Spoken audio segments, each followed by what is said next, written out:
Hi there. I'm recording this obviously in my garden, which looks like a jungle. I haven't gone to Borneo or something.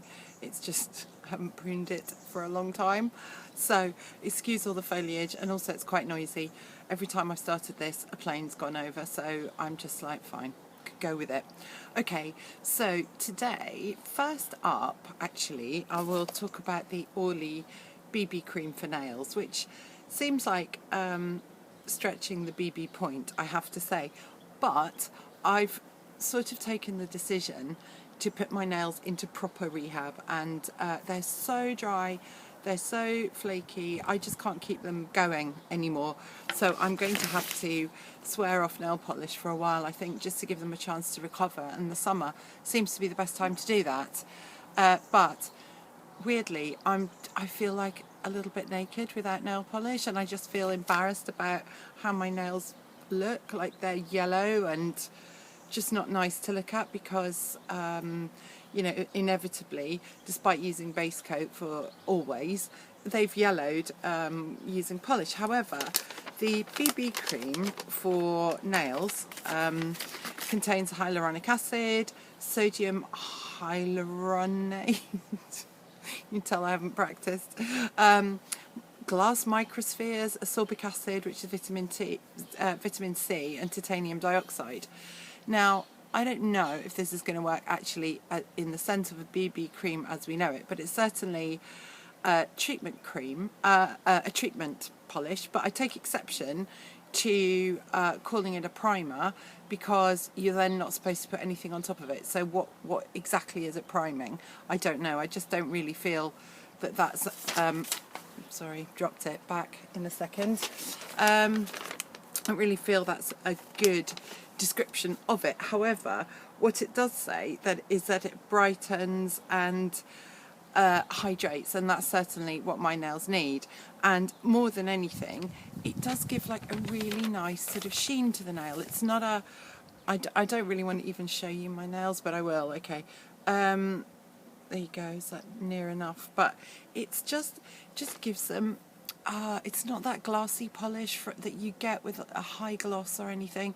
It's just a nice sheen. It's like what I wish my nails looked like all the time. So this launches in August for, does it say how much it is? I've got a feeling it's $9.99, but well worth it, I think, if you're going to, if you're a natural nail person anyway, and they just need a bit of extra resistance, or you are like me in horrible nail rehab. So next up is Melvita Pro Sun. Now, I'm not a massive fake tanner, I've got to say. I can't get it right. I just put my hands up. Everyone goes, oh, it's so easy, it never streaks. But on me, yes, it does, every single flipping time. And I don't know if I'm just too much of a perfectionist or I just can never get it right. However, Melvita Pro Sun has been a favourite for several years now, and it's what I always come back to. It's a gradual tan, really moisturising when you put it on. So it's just like you're putting on moisturiser, body moisturiser, and it just gives like a really lovely natural golden glow over a period of time. Now, I would say though, if you are very, very pale and you don't have a lot of natural melanin in your skin, this is maybe not for you. It's more for people like me who tan quite nicely, I think, or quite easily, I should say. And it just boosts that look, so it always looks really, really natural. I think if you're absolutely alabaster white, then it's possibly going to have a bit of a yellow tone to it. But I love it. I think it's just gorgeous, and I enjoy using it a lot. Next up is Garnier BB cream. Now, this is a bit of a blast from the past for me, but because I'm sort of between tones on just about every other base, I love the Dior BB cream and I love the Guerlain Joli Teint, but this... And I can't seem to get like an exact match for the colour that I am at the moment, which is tan slightly fading. But this does the job. It's just it's in medium, and I'd forgotten how lovely it is. It's just a gorgeous light base with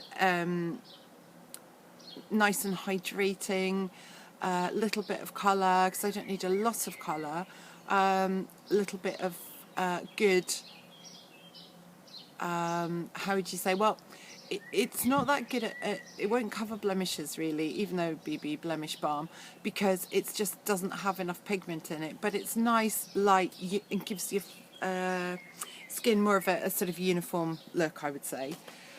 Oh, next up, funnily enough, I had an email from the PR for Ameliorate, and she was saying, oh, how are you getting on with Ameliorate? And I'm like, don't you read my blog? I know, I was a bit of a diva, I have to say. Don't you read, but we were joking. Don't you read my blog? I've blogged about this saying it's absolutely amazing. And in actual fact, I had to eat my words because I hadn't. I've just been telling everyone it's absolutely amazing and I love it. And I hadn't actually got round to blogging it. So I'm going to pop this on the blog as well. But I will say it's for KP, you know, those little bumps that you kind of get and commonly known as chicken skin, which I hate that term, it's just horrible. But this is just divine. And it obviously uses acids to smooth out the skin and keep cells turning over, and it really does work. It's an amazing formula. It makes your skin feel so silky, it's kind of unbelievable. I'll put the price, oh, there's my dog, sorry. I'll put the price in the box below, but I think it's about 20 quid. Very that's £20 very well spent in my view. Finally, the Phytoplage hair and body oil. Phyto is just one of these really great hair brands that delivers. I've never been disappointed yet with a Phyto product, I have to say, although I don't rush out to buy it. It's a funny thing, but I know it's great, and I'm always pleased with what I use. Now this is kind of a great thing for holiday because it's anti-chlorine, I'm sure they say anti-pollution, but you know, whatever. Anti-salt, anti-chlorine, and no silicones. So what that means is that it's just like a very lovely hydrating blend of oils. And what I do is, you know, just put a bit in my hands, then it goes on my arms, and then just whatever's left, the tiniest bit, just goes in my hair like that, and that will do. And I have to say that it does soften out the ends. It's just a great oil that does the job. I mean, what more can I tell you? This is £13. Is it £13? Oh, I'm sorry. I'm just being useless today. I don't think it actually says after sun oil. It doesn't actually say. Oh, maybe £13. Anyway, I will check it out properly and put it in the box with a link. But very nice oil if you're going on holiday, and particularly if you do a lot of swimming. Personally, I love a pool on holiday, but I like to look at it. I don't actually like to be in it. And the same for the sea. Love being by the sea, but I don't want to be in it. I just want to look at other people in it, or just going gently backwards and forwards, being nice and relaxing. I don't really have any sort of desire to immerse myself in freezing cold water, and especially when you're abroad and there might be fish. Oh, why would anyone do that? I just don't get it at all. It's like you walk and you think, okay, I could be treading on crabs, all sorts of things, or those flatfish that just look like sand. And when I was younger, we used to go on family holidays. I've always had a kind of phobia about what's on the bottom of the sea, and I used to make my sister carry me in and carry me out again. It was fine when I was out of my depth and swimming in the water, because I didn't really feel that anything could necessarily get me in the same way that it could when you're actually walking on the sand. And then it all sort of trickles through your toes and you think, right, that's it, I've got an urchin, something nasty's going to get me, it's awful. So I used to make her carry me in and out, which I can't believe to this day that she actually did. But anyway, there you go. So, Phytoplage After Sun Oil for your hair and body is absolutely lovely. And I think that's about it today, really. Nothing much else. We've got an awful lot of skincare launches coming up, which I'm finding a bit baffling in lots of ways, because there are some claims that I can't really disprove, but I don't necessarily trust, if you know what I mean. So anyway, I'll be covering those on the blog, but thank you, and I hope you enjoy the rest of your weekend. Bye.